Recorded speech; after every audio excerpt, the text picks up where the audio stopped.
दूर से, इसलिए परमेश्वर पिता का धन्यवाद करते हैं। और साल का पहला सभा यहाँ इस कलीसिया में हो रहा है और परमेश्वर की आत्मा हमारी अगुवाई करे। जो बातें सीखते हैं उस पर उसकी दया उसके अनुग्रह बनी रहे और पूरे साल भर हमें संभाल के रखा, भला जगह सुरक्षित है। इसलिए परमेश्वर पिता का धन्यवाद करते हैं।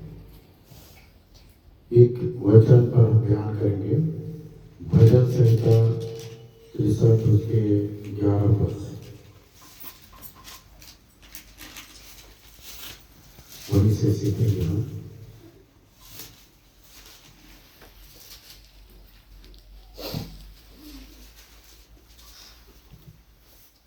क्या लिखा? परंतु राजा परमेश्वर के कारण आनंदित होगा। जो कोई ईश्वर की शपथ खाए वह बड़ाई करने पाएगा। हाँ, जो कोई ईश्वर की शपथ खाए वह बड़ाई करने पाएगा। और शुरू से पढ़ो। परंतु राजा परमेश्वर के कारण आनंदित होगा। राजा भी किसके कारण आनंदित होगा? परमेश्वर के कारण। चाहे हमारे पास कितनों बड़े भी पद क्यों न रहे, या धन दौलत नाम पद प्रतिष्ठा जो भी रहे, जब तक परमेश्वर हमारे साथ नहीं है या उन राजाओं के साथ नहीं है तो आनंद करने नहीं पाएंगे, है ना। आप दैनिक दानियल को तो पढ़ोगे नबूकदनेस्सर के राजा के विषय में, तो उसने अपने मन में कहा था कि सारा चीज जो देख रहा है, जो दिखाई देता है, सब अपने प्रताप के द्वारा बनाया, मतलब अपने बल बुद्धि पे। मुंह से निकलने वाला ये था कि आकाशवाणी हो गया कि हे राजा, तेरे राज्य तेरे हाथ से निकल गया। कहने का मतलब ये है कि अगर हम मन में भी विचारते हैं तो उसको भी हमें ध्यान करने का विचार क्या है, हम सोच क्या है ना। और मन में बोलते हैं, मन में कुछ और विचारते और बोलते कुछ और है, क्योंकि मन की बातें हम छिपा देते हैं। जो मन की बातें जो छिपा रहता है उसी का न्याय परमेश्वर करेगा, ठीक है।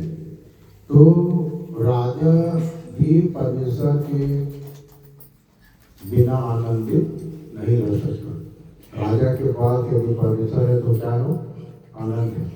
जितने लोग इस संसार में जो परमेश्वर को नहीं जानते और जिनके पास सब कुछ आ गया है, जैसे दान दौलत पद प्रतिष्ठा, बेचैन है, शांति नहीं उनके साथ, क्योंकि लोगों को ये पता कि पता नहीं अगले 5 वर्ष में मेरा राज्य रहेगा कि नहीं रहेगा, या मेरा धन दौलत आने वाले पीढ़ी में रहेगा कि नहीं रहेगा। तो लोग अपने धन दौलत को कई पीढ़ी के बनाने के चक्कर में और अपने राज्य को स्थिर करने के चक्कर में क्या क्या निकल आते हैं, है ना, कि हमारा राज्य कैसे स्थिर होगा। तो एक से एक इधर उधर करके लोग करते रहते हैं, अपने राज्य बना रहते थे। पर जो सच्चाई को जान गया है, जो परमेश्वर को जान गया है, वो आनंदित रहते हैं, चाहे उनके पास कुछ रहे या न रहे, या उनके पास बहुत कुछ है तो पर भी आनंदित है, क्योंकि है ना, आयु बोला कि यहोवा ने दिया और यहोवा ने लिया, उसका नाम का धन्य है। हमारे पास जो कुछ है धन्यवाद है, नहीं है तो पर भी धन्यवाद है। सबसे बड़ा धन क्या है कि हमने जीवित परमेश्वर को जान गया, परमेश्वर के जीवित वचन को हम जान गए, ये सबसे बड़े धन्यवाद का विषय है, ठीक है। तो फिर से पढ़ो। परंतु राजा परमेश्वर के कारण आनंदित होगा। जो कोई ईश्वर की शपथ खाए वह बड़ाई करने पाएगा। बड़ाई, है ना, बड़ाई में बहुत अर्वाची शब्द देखोगे तो प्रशंसा है, बखान है ना, उसकी महिमा है, मर्यादा है, ऐसा ऐसा आता है। पर सही बड़ाई यदि हम करें तो शब्द आता है क्या? गुणानुवाद। अगर आप बड़ाई करते हैं कि वो बड़ा आदमी हो गया, वो ऐसा हो गया, इससे अच्छा है कि उसके गुण की अनुवाद करो, उसके गुण की अनुवाद करो। ठीक है। हम लोग कब किसी की बड़ाई प्रशंसा करना चाहते हैं तो क्या होता है? किसी के काम को लेके बड़ा हो गया, ये हो गया, नहीं, वो कैसे बड़ा हुआ, किस कारण बड़ा हुआ, उसकी मेहनत पर ध्यान करो। ठीक है। इसीलिए बोलते हैं उसके गुण का अनुवाद करो, गुणानुवाद। बड़ाई का मतलब होता है गुणानुवाद करो। है ना? आप परमेश्वर के विषय में बोल सकते हो। देखो भजन संहिता 29 अध्याय।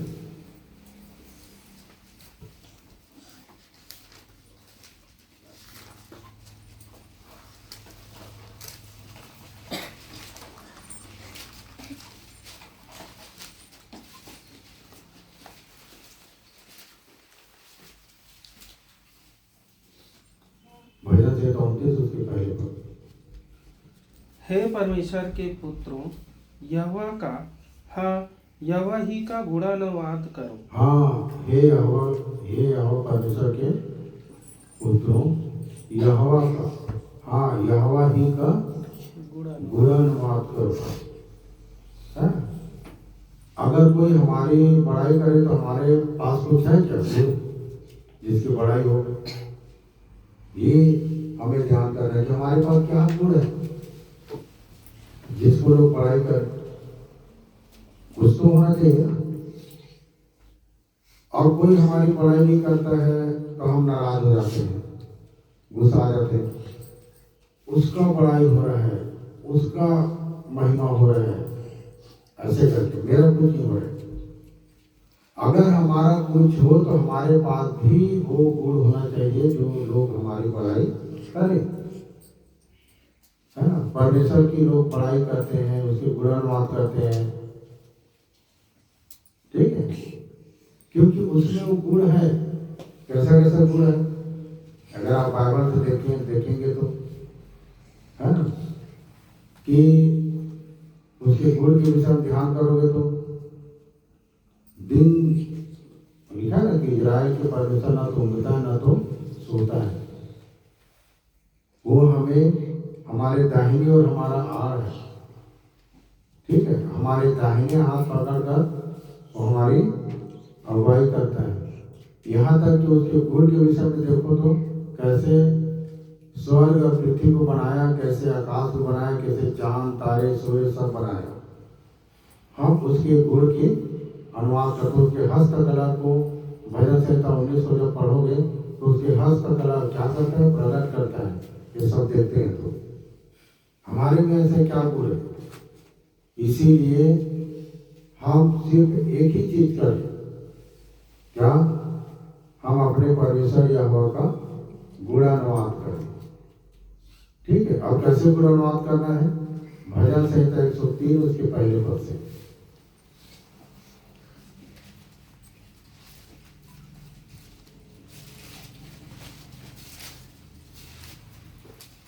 क्या लिखा? हे मेरे मन, यहोवा को धन्य कहा। हाँ, अपने मन में इधर उधर की विचार न करें। यह लिखा है कि हे मेरे मन, यहोवा को धन्य। ये है हम जब उसके गुणानुवाद की जब शुरुआत करते हैं, कैसे हम उसके गुण का अनुवाद करें। है ना? तो कभी कभी किसी विषय में अच्छा बोलना चाहते हैं पर मन क्या बोलता है? ठीक नहीं है, वो मन बोलते हैं। हम अपने मन के अनुसार चलते हैं, पर मन के अनुसार नहीं चल के हम परमेश्वर के वचन के अनुसार चलें, प्रभु यीशु मसीह को देख कर चलें, परमेश्वर को समझ कर चलें। परमेश्वर को तभी समझेंगे जब हम बाइबल को पढ़ेंगे, यीशु मसीह को तभी समझेंगे जब हम वचन को पढ़ेंगे। तो उसको देख कर गुणानुवाद करें। है ना? यहाँ पर लिखा है हे मेरे मन, यहोवा को धन्य का। आगे और जो कुछ मुझ में है वह उसके पवित्र नाम को धन्य कहे। हाँ, और जो कुछ मुझ में है वह उसके पवित्र नाम को क्या कहे? धन्य कहे। धन्य कहे। आगे, हे मेरे मन, यहोवा को धन्य कह और उसके किसी उपकार को न भूलना। हाँ, कितना बड़ा उपकार किया है वो, हमें इस संसार से बुला लिया। हमारे पास सब कुछ रहते हुए भी हमारे पास वो शांति नहीं था। सब कुछ रहते हुए भी, भरा पूरा परिवार रहते हुए भी नींद नहीं आता था रात में। कल क्या होगा? अगर आज हो गए तो आज कट गए तो कल कैसे कटेगा? सब चीज रहते हुए भी हम चिंता में रहते थे। पर उसने हमारे ऊपर क्या किया? उपकार किया। सबसे बड़ा उपकार क्या? कि तुमने मुझे नहीं चुना, मैंने तुम्हें चुना है। हमने परमेश्वर को नहीं चुना है, परमेश्वर ने हमें चुना है। और क्या देखा प्रभु मुझ में, जो आपने मुझे चुना। ये भी गुणवाद का विषय है ना? ये भी गुणवाद का विषय है। कुछ बात है आप लोग निकाल लेंगे। लूका 17:15, 17 अध्याय उसके 15 पद। क्या लिखा? तब उनमें से एक यह देखकर कि मैं चंगा हो गया हूँ, ऊंचे शब्द से परमेश्वर की बड़ाई करता हुआ लौटा। ये है गुणवाद, हाँ, कि उनमें से एक को लगा कि मैं क्या हो गया हूँ? चंगा हो गया हूँ। एक को लगा कि मैं चंगा हो गया हूँ। चंगा कितने लोग हुए? 10 के 10 चंगा हो गए, पर 9 वापस नहीं आए। एक ही वापस आया। 9 में से एक को चुना परमेश्वर, और जिसको चुना वो बड़ाई किया, परमेश्वर की गुणवाद किया जो चुना। आज हम यहाँ पर बैठ के हम क्या कर रहे हैं? अपने परमेश्वर की, उसके गुण की अनुवाद कर रहे हैं कि उसने हमारे साथ क्या क्या किया, हाँ, कितना बड़ा काम किया हमारे साथ। तो हम उसकी गुणानुवाद कर रहे हैं, उसकी बड़ाई कर रहे हैं। राजा भी, हाँ, उसके कारण आनंदित रहता है। इसीलिए हम लोग कहते हैं कि आज का दिन यहोवा ने बनाया, हम इसमें आनंदित रहें। हर दिन आनंदित अगर हम हैं तो इस बात को मान लो कि परमेश्वर हमारे संग है। कभी कभी क्या होता है, किसी बात में डर लगता है, भय लगता है, क्या होगा, कैसे होगा। कभी कभी ऐसा लगता है कि एकांत है, अकेले हैं, हमारे साथ कोई नहीं। जब हम ध्यान करते हैं तो लगता है कि परमेश्वर हमारे साथ है। तो कैसे? कि उसके बातों के खुलने से प्रकाश होता है। जब जब परमेश्वर के वचन को पढ़ते हो तो परमेश्वर हमसे क्या करता है? बात करता है। अगर परमेश्वर आपसे बात नहीं करता है तो उसकी पहचान ये है कि आप परमेश्वर के वचन पढ़ के भी चिंता में हो, अशांत हो, बेचैन हो, परेशान हो। और यदि परमेश्वर आपसे बात करता है तो 10 मिनट परमेश्वर के वचन को पढ़ोगे तो आनंद मिलता है, क्योंकि परमेश्वर बात कर रहे हैं। और जब परमेश्वर बात नहीं करेगा तो कितनों भी बाइबल पढ़ो, उसकी पहचान ये है कि आप क्या हो? अशांत हो। तो पहचान क्या है कि जब परमेश्वर हमसे बात करता है तो हमें ऐसा लगता है कि परमेश्वर हमारे साथ है, हमारे साथ है, चाहे कोई रहे या न रहे। जब परमेश्वर के वचन को पढ़ते हैं तो हमारे साथ निरंतर बना रहता है। इसीलिए हम लोग बोलते हैं कि जब वचन पढ़ते तो हमसे बातचीत करता है, और प्रार्थना करते हैं तो वो हम उससे बातचीत करते हैं। तो अगर आप अभी भी दुखी हो तो इस बात को मान लो कि मैं जब वचन पढ़ता हूँ या पढ़ती हूँ तो परमेश्वर मुझसे बात नहीं करता।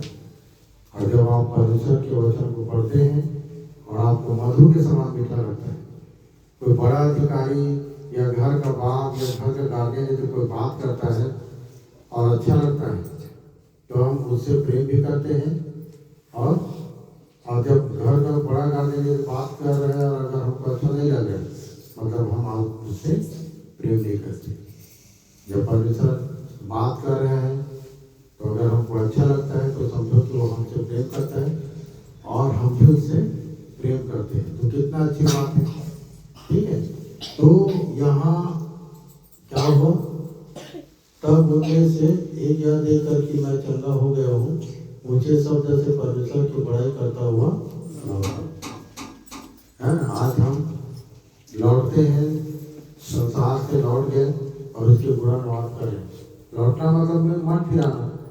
संसार और संसार की बातें हमें क्या कर देता है, लुभा देता है।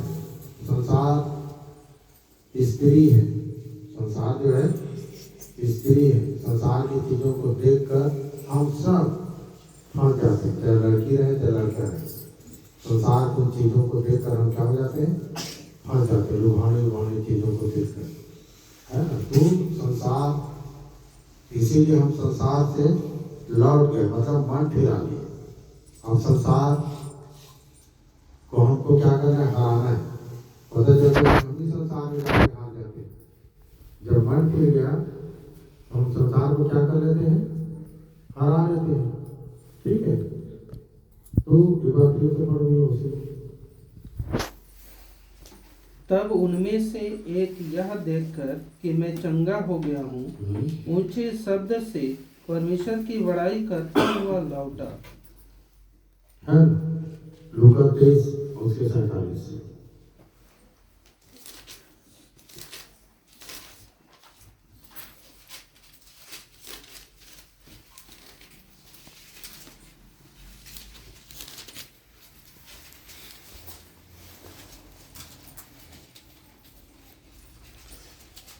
सूबेदार ने जो कुछ हुआ था देखकर परमेश्वर की बड़ाई की और कहा, निश्चय यह मनुष्य धर्मी था। हाँ, कभी कभी क्या होता है कि यहाँ सूबेदार किसकी बड़ाई की, है ना, परमेश्वर की।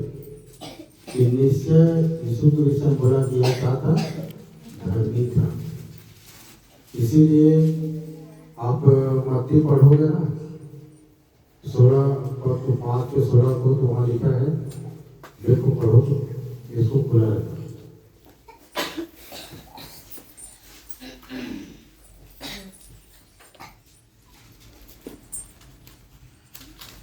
मत्ती 5:16।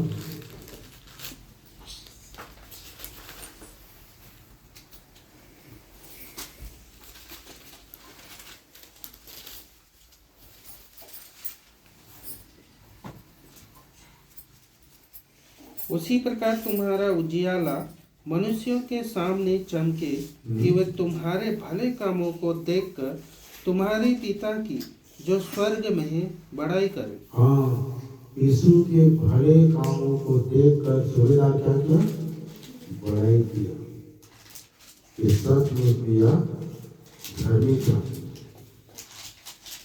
ठीक है, परमेश्वर की बड़ाई किया। हमारे भले कामों को देखकर किसकी बड़ाई होता है, परमेश्वर की बड़ाई होता है। अच्छा काम किए और हम लोग अपना बड़ाई चाहते हैं। हाँ, लोग मुझे इतना काम करोगे, कोई कुछ बोलते नहीं है। हाँ, फोन करके बुला लेते हैं, हमारे लिए तो कुछ होता ही नहीं है, उसी का नाम होता है। नहीं, आप काम करो, परमेश्वर आपको आगे ले जाएगा, परमेश्वर आपको आगे बढ़ाएगा। हमें गिराता कौन है, हमारे आसपास के लोग ही गिरा देते।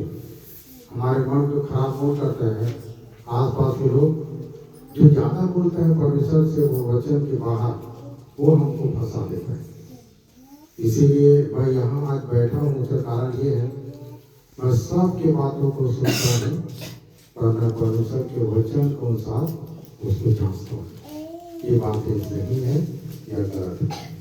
यदि हर एक के बातों को सुनकर यदि मैं नहीं जांचता, उनकी बातों में बढ़ जाता, ये सही बोल रहे, तो आज यहाँ पर बैठे नहीं रहते। इसीलिए कि वहाँ पर हमारे भले कामों को देखकर किसकी बड़ाई होता है, परमेश्वर की बड़ाई होता है।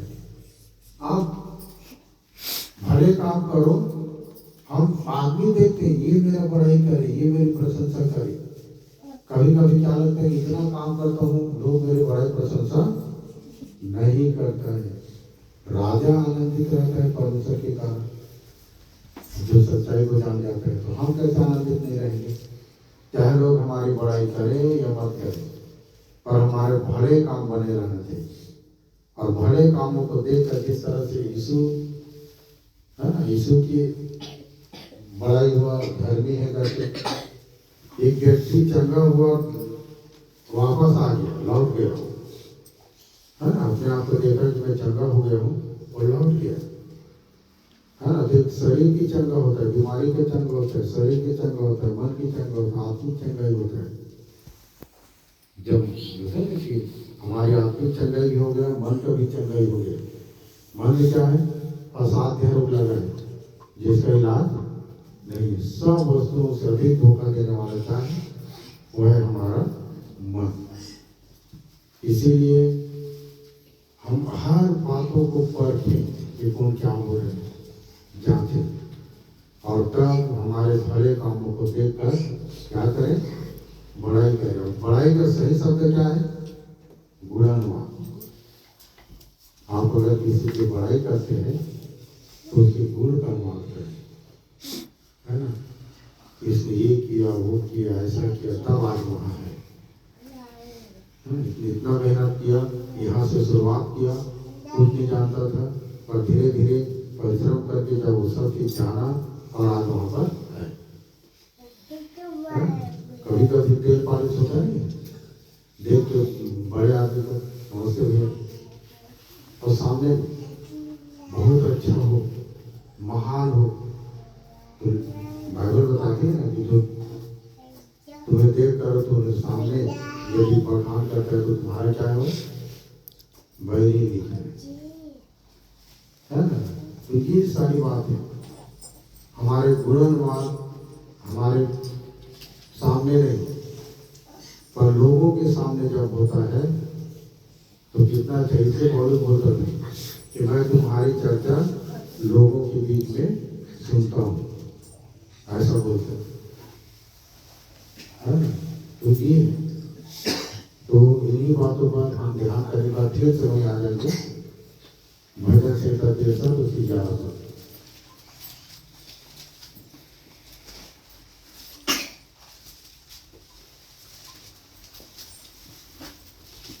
पूरे साल भर अवसर है, यदि हमें कोई कमी है तो इस साल हम पूरा कर लें। और मैं तो बोलता हूँ कि हर दिन तैयारी में रहें, क्योंकि प्रभु तो छोड़ के नहीं आएगा, छोड़ के नहीं आ जाएगा, रुकना जब रुकना। इसीलिए हर दिन हमारा तैयारी रहना चाहिए। सुबह 4 बजे उठते हो, अपने आप को मन, आत्मा, शरीर सब से अपने आप को शुद्ध और पवित्र करो, और सबके किसी के मन में किसी के प्रति छोटा भी खटास न रहे, उसके चलते इसके चलते कौन क्या सोचता है उसको छोड़कर आगे की ओर बढ़ जाए। ठीक है, क्या लिखा है? परंतु राजा परमेश्वर के कारण आनंदित होगा, जो कि ईश्वर के शपथ खाए और बड़ाई करने पाएगा।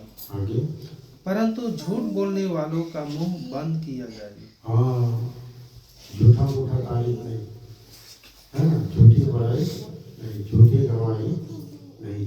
हम सब परमेश्वर इसलिए बुलाए हमको कि हम उसकी गवाह बने, पृथ्वी की छोर तक हम उसकी गवाह बने। आप जाके गवाही दो या मत दो, पर आपके नाम वहां तक लोग बोलेंगे, है ना। आपकी पृथ्वी के छोर तक आपकी नाम हो जाएगा, आपके काम। और जब आपके काम को देखकर लोग चर्चा करेंगे तो हम अपने जीवन के द्वारा या अपने भले कामों के द्वारा हम परमेश्वर की गवाह बन जाते हैं। लोग बोलेंगे उसके जैसे बनो, इतना अच्छी बात है ना, उसके समान बनो, वो जो कर रहे उसे करने का प्रयास करो, ये गवाही के कारण बनता है। पृथ्वी के छोर तक तुम मेरे गवाह हो। यीशु को कौन नहीं जानता बताओ? कौन सा देश नहीं जानता है? सब देश जानता है, पूरा विश्व जानता है। विश्व जिस तरह से परमेश्वर पूरा दुनिया जानता है, उसी प्रकार से यीशु को पूरा दुनिया जानता है, पूरा दुनिया में चर्चित है, पूरे विश्व में चर्चित है। उस प्रभु की आराधना प्रार्थना करते हैं, उस परमेश्वर की सच्चाई को हम जानते हैं। इतनी बड़ी बात है, इसीलिए निरंतर हर समय हमारे मुख से उसकी गुणगान होती रहे, उसकी बड़ाई प्रशंसा हम करते रहे। ठीक है, प्रभु हमें आशीष दे अपने वचनों से।